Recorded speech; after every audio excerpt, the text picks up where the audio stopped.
Hi Sagittarius, here's a general look at your solar chart for August 2012, and the Sun is in a more adventurous, expansive area until the 22nd, which tends to raise the spirits and helps you to see outside the box into new vistas of promise and potential. So it's right up your street. In fact, it's your house. There are 12 houses in the zodiac, and each of the signs of the zodiac belong to one of the houses, and the Sun has come into that house, which happens to have Leo in it. So the Sun is in Leo, and this is a very expansive house for you. And some of you may get itchy feet more than usual, and just feel like there are more opportunities to skip off, take a break, escape the daily grind, get away completely, and when you do that, of course, you get things in perspective. So be on the move more. And if you're shaking your head and saying no, absolutely impossible, then do something to make use of this wonderful expansive vibration, which is trying to push you into new thinking, trying to shake the cobwebs out of your life. And during this period, you may be full of ideas. You may be feeling that there's potential and promise in something, and you want to launch into a new project.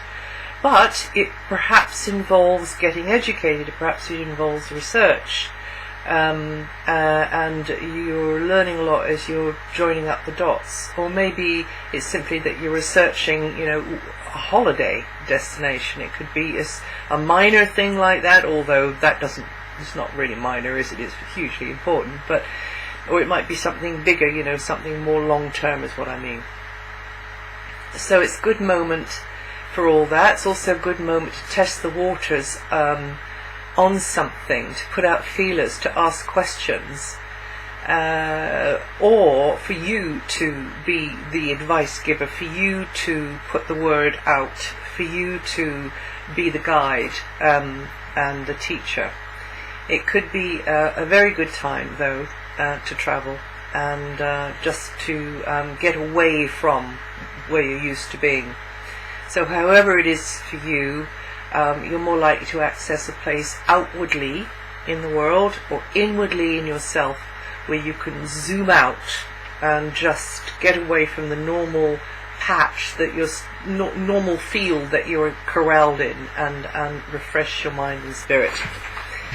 So that sounds like a good thing. And Mercury's there too. After a slow first 8 days, when Mercury is retrograde, which might slow things down, cause delays or miscommunications, from there on you may be on the move more in your mind, and there may be conversations with those from further afield, or exchanges with those who have information, or you're giving them the information.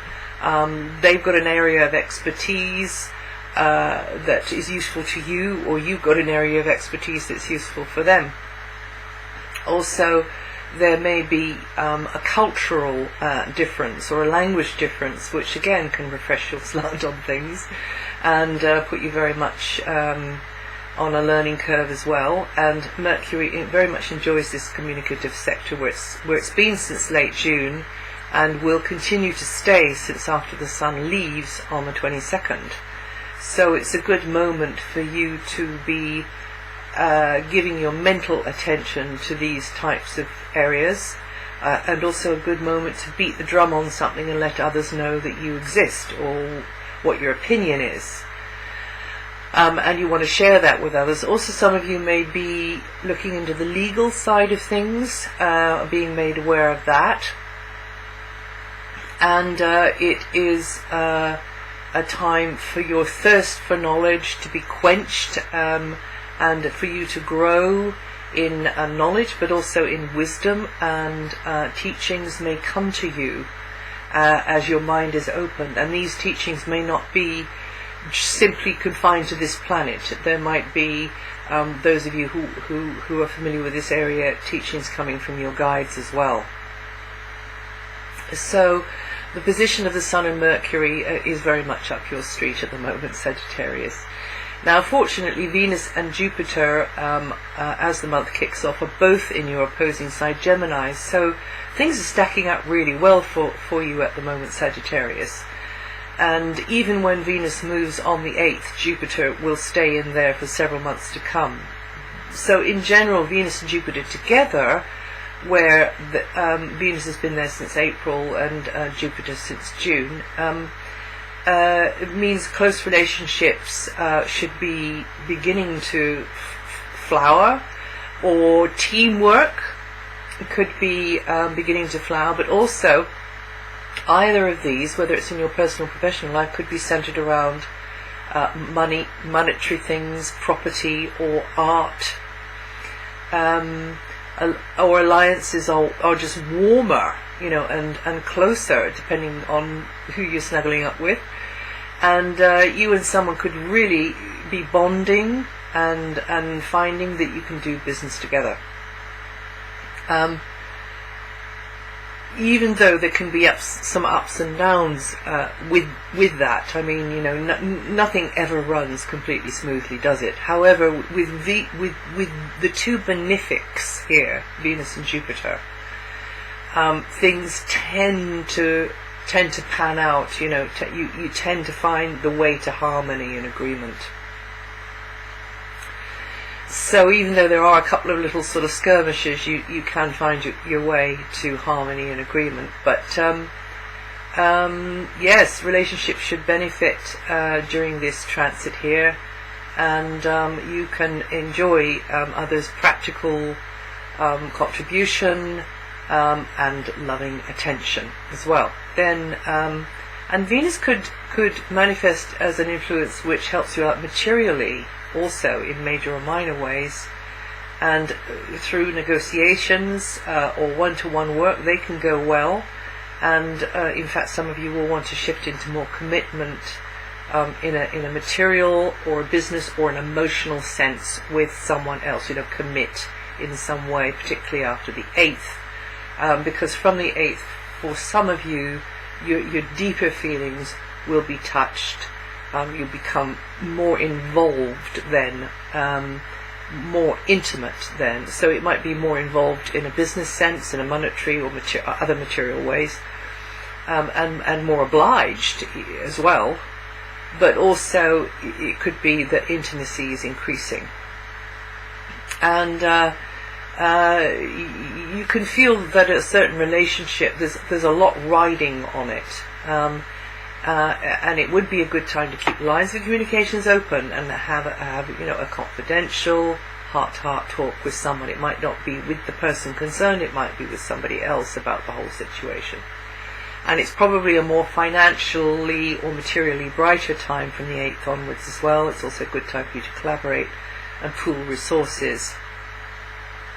And another way this works is that it's actually a great time for you and someone to team up and figure out a game plan, figure out a schedule, research something, plot and plan for the future. Now, as I said, your ruling planet Jupiter is in your opposite sign Gemini, and that's going to expand you into new areas through your relating over these several months to come, in your personal life or in a professional sense. And long-term Jupiter tends to trigger a learning curve through whoever you're interacting with. So that can be partners or potential partners or associates. And it may involve you more with those from foreign lands or experts in their field, or with people with backgrounds and opinions and life experience which is very different to your own. And this again is grist to your meal, Sagittarius, because you know you're going to learn a lot from these people. They're going to open up doors in your mind.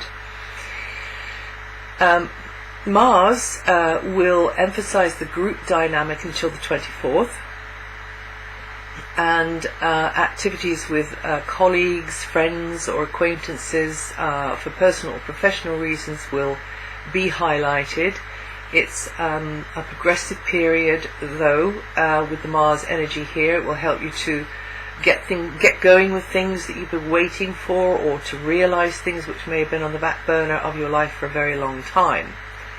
Physical energy could go into this progress, making this progress, getting this ball rolling, so could have to go into, and you're being demanded, it's not just from your own volition really, although this is an area where you can initiate things, but then the demand will be on you, and that might be through something like networking, teaming up, or working as a cog in the wheel of a team, of a bigger organization, or over the wires.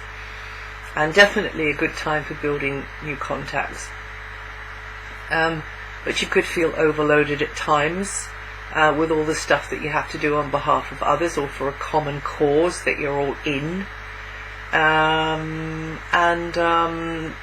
Yes, and in general, new friendships and original approaches, because this is a very unconventional area that Mars is in, and it tends to bring up surprises or things which are innovative or unconventional, and so more original approaches, thinking outside of the box, will tend to move your life forwards during the time Mars is here. Mars loves to initiate things. Mars likes to Mars rules the head. It likes to take the lead, and is happy taking, being out in front.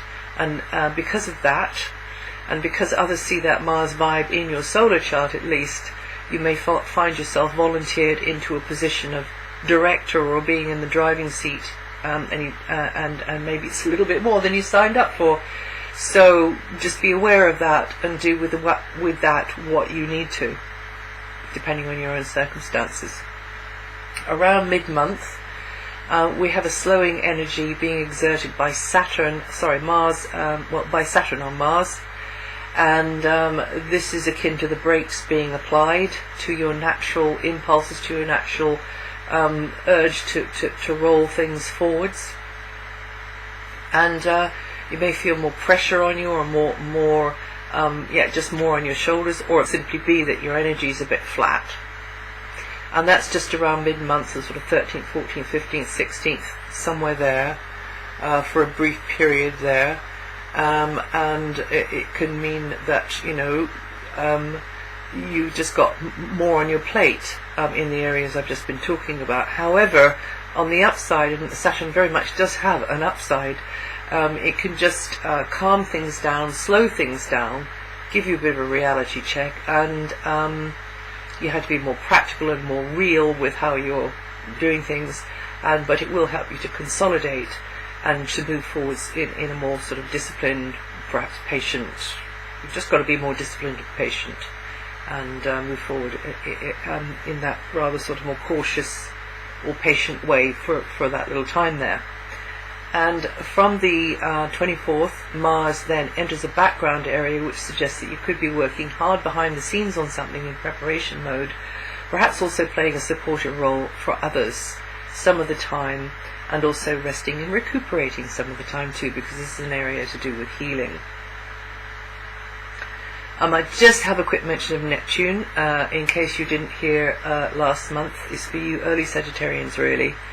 Neptune is in a very long transit across your sign from Pisces. It's in the early degrees of Pisces, so early Sagittarians will be feeling the Neptune vibe strongly at the moment, which may mean a more idealized or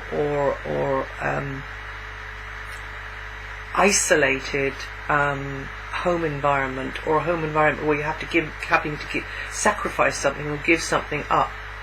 It can also mean that you aspire to having a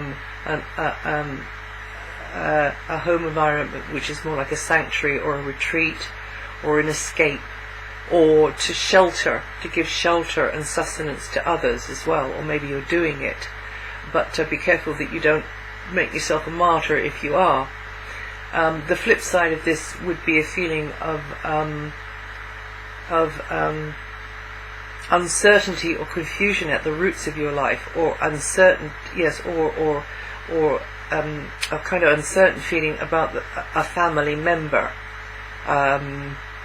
or confusion about where, or what's going on for them, or in fact what's going on for you, confusion about what's going on for you and where or with whom you truly belong. It could be a little bit like that as well. So as long as your awareness is there and you realize that this is the vibe that you're learning through, and that you're allowing to have life through you, then you can maybe get some distance from it and decide what you're going to do with it. And then from the 22nd, you'll be taking perhaps your image, or some sort of presentation, or your worldly responsibilities more seriously. Your direction, where you're going from here, more seriously. And that's it for August. So if you go to my website, I am told after a couple of glitches that the writings about the slower moving outer planets are now there, so set this against what they're doing, and then you get more of an idea. Also, you can also go and seek out your forecast for your rising sign or your moon sign if you know what they are, and then you get even more information which hopefully isn't going to be confusing. But just take out the bits that you resonate with, and then you can get an idea of what might be coming up for you over the month ahead. And I wish you well, and I'll see you the next time.